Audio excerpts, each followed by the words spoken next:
Today on CityCast Philly, living in Philly is so much fun, but finding a place to live is not always as easy. Trust me, I know.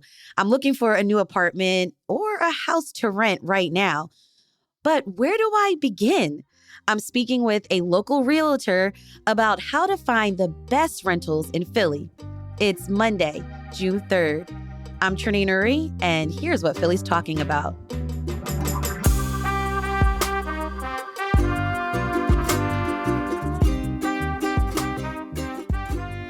Justin Forte, you're a realtor for KW Empower and Forte Living with a specialty in rentals. Thanks for being on CityCast Philly. Hey, Trinae, thank you. Thanks for having me. Yes. You're also from Philly and you've been working in the industry for about 10 years. So before we get into the ins and outs of renting in our city, convince me, generally speaking, why should I live in Philly as a renter? Well, so Philly is a great place to rent. It's a major city. There's lots of public transportation, and Philly has a great variety of different rentals. So a lot of people are looking for apartments. Some people are looking for homes to rent. Some people are looking for condos or high rises to rent. So Philly has a good mix of rental properties. When is the best time to look for a rental in Philly?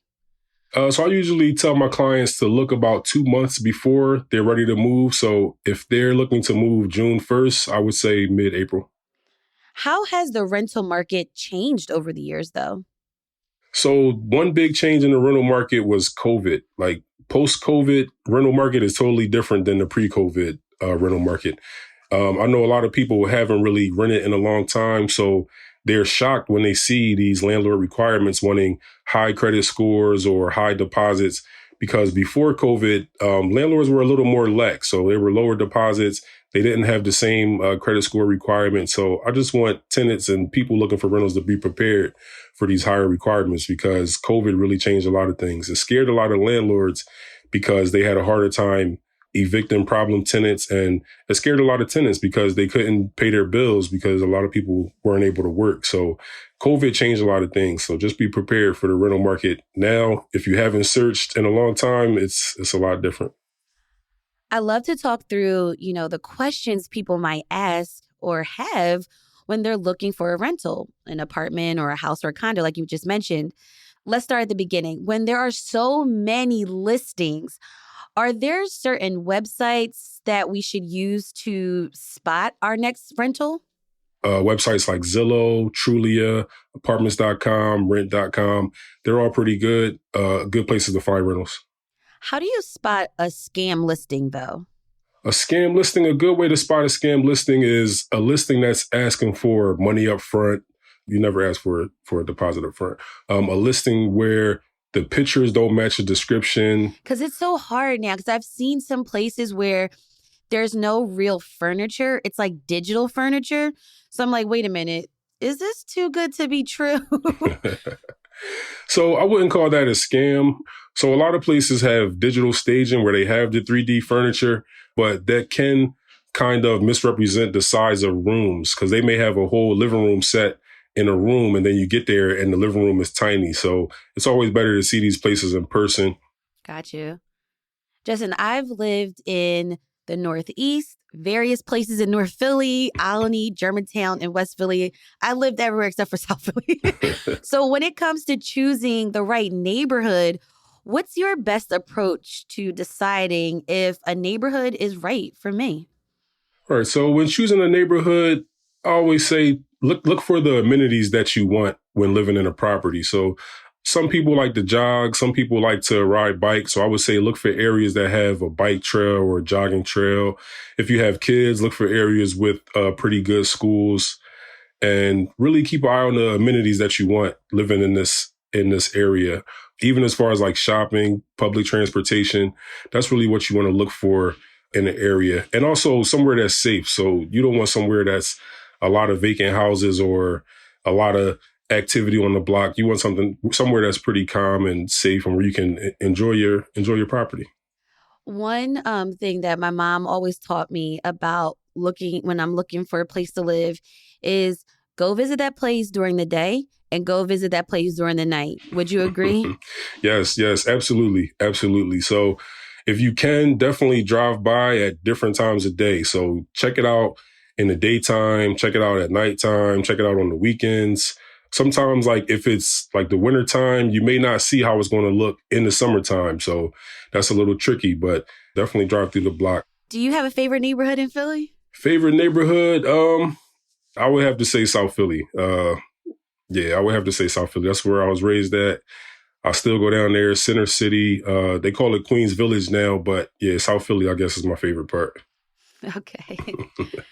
So I found a spot that looks wonderful online. I set up a property tour, and that's what you were talking about, that in-person tour, not just the virtual tour. Yeah. Are there any questions I should ask or things I need to look out for? Right. So when you're on an in-person tour, good questions to ask the agent are, what are the requirements? So sometimes I had the requirements listed. Most times they won't. So when you get in the tour, take a look at the property and ask them, hey, what's the requirements for this property? They might have credit requirements, income requirements. Another thing I would say ask for is, what is the deposit? Most places want first, last, and security. Some places may have a move-in special where they only want the first month's rent and then part of the security. So definitely ask the requirements. What is the deposit? If you have any pets, definitely ask if pets are allowed. And going through the individual property, it's good to look around to see if you see anything that may be an issue for you. So something may be loose, like it might have a loose railing or a loose floorboard. You can ask like, hey, is this going to be fixed? Or hey, will this be fixed before move-in? If it's not clean to your liking, you can ask, hey, is this going to be clean before move-in, or is this going to be fixed before move-in? So definitely ask as many questions as you can at the showing. Okay, those are some great tips. But what if I'm feeling overwhelmed by all of my options? Who can I ask to help me through this? So that's where you hire somebody like me. You hire a realtor. So it's good having a realtor because you let your realtor know exactly what you're looking for, and your realtor is going to do the work for you. So I would recommend hiring a realtor just because you have a dedicated professional making sure that all your paperwork is correct and, making sure you're not being scammed. And there's usually no fee for tenants when you're hiring a realtor. A realtor is usually paid for by the landlord. Some may charge a fee for their realtor services, but I usually don't because I'm usually paid by the landlord. Oh, that's good to know. More expert advice on how to find the perfect rental in Philly after the break.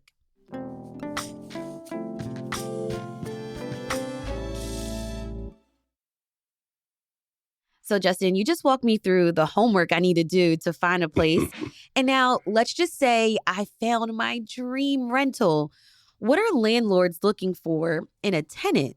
So, how do I make sure my application stands out? So most applications want a photo ID. They want maybe your last month or two of pay stubs, possibly a bank statement showing the full deposit needed to move in. So one way you can make your deposit stand out is have those things already ready. Have your pay stubs already downloaded as PDFs, no screenshots. That's really going to make your application stand out because I would say almost 80% of people send screenshots. So and like I said, definitely the bank statement that shows the full deposit, because that's showing the landlord like, hey, I have the money right here in this account to move in as soon as possible. I will also say, make sure your credit is good also, because that's another thing that is going to make you stand out as an applicant. A lot of these applicants, they're going to have subpar credit. So if your credit is above 600 or above 620, you're immediately going to the top of the list. It's like a no-brainer. Like, hey, we got to pick this person because they did everything correctly the first time. Let's say I submitted my PDFs, my credit score is good. I have the perfect application, and now I'm approved. So what other costs should I expect up front? What's like standard? So some costs to expect up front.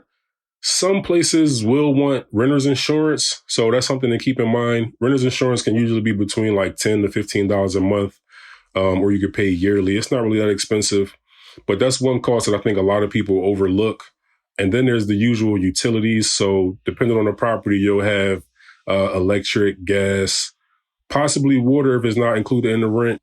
And then on top of that, I would say furnishing the property. So unless you're bringing your furniture that you already have, like a lot of people, they want to buy new furniture, new table, new dining room set, new bedroom set. So those are the costs usually associated with renting a new property. What should I keep an eye out for in my lease agreement? How do I make sure I understand what I'm signing? So that's why it's another good reason to hire a realtor, because your realtor should go over your lease agreement with you step by step and section by section. But one of the main things I have my clients look out for are, what is the tenant responsible for paying and what is the landlord responsible for paying? Because that's where you'll see what utilities are included in the property and what utilities are not. So like sometimes the landlord will pay the water, and you'll see tenant responsible for only hot water, meaning they're only paying for the gas to heat the water. So another thing is like snow removal. You want to know who's responsible for removing snow when it snows, because somebody can slip and fall, and now there's like a liability issue because the tenant was responsible for shoveling the snow and they never did. So that's one of the main things to look for in the lease. Another good thing to look for in the lease is the end date of the lease. So they're usually 12 months, but depending on the situation, it may be a shorter lease.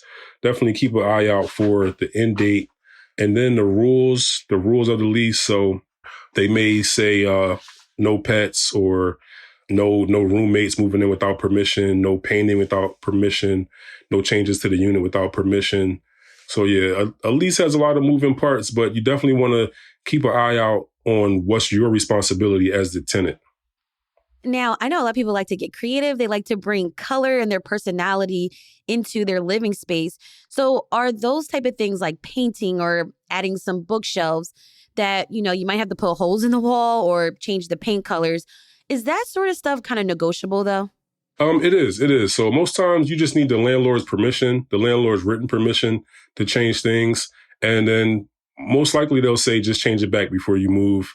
Or they may take a part of your security deposit to change it back themselves. But yeah, they're usually pretty flexible with letting you paint or letting you put up bookshelves. Now something like knocking down a wall or putting up new floors or anything like that, that may be a little excessive, but always check with your landlord and get landlord's written permission before any changes. I like that. That's good. Written permission. Yeah. We've covered so much. Any other tips for finding great rentals in Philly? I would say would be just to check out the city, drive around in different neighborhoods and, see where you want to live at. A lot of neighborhoods in Philly are very walkable. So there are like neighborhood bistros, neighborhood restaurants in a lot of different parts of the area. So like Fishtown, Northern Liberties, parts of South Philly, a lot of areas are walkable. So definitely like get out there, check out Philly, go on to different rental websites and check out, what the rentals are going for in those areas. But definitely do some research. Because there's a lot of nice properties out there, and I'm sure they'll make a lot of people happy. Because Philly is a city that just has so much to offer as far as like rentals and just life, nightlife, and it's just an awesome city. All right, that was Justin Forte, realtor for KW Empower and Forte Living. Thank you so much for these tips and for joining me on CityCast Philly. Thank you. It was my pleasure. For more tips on renting in Philly, follow Justin's work. Check out his Instagram and his website. We'll have those links in our show notes.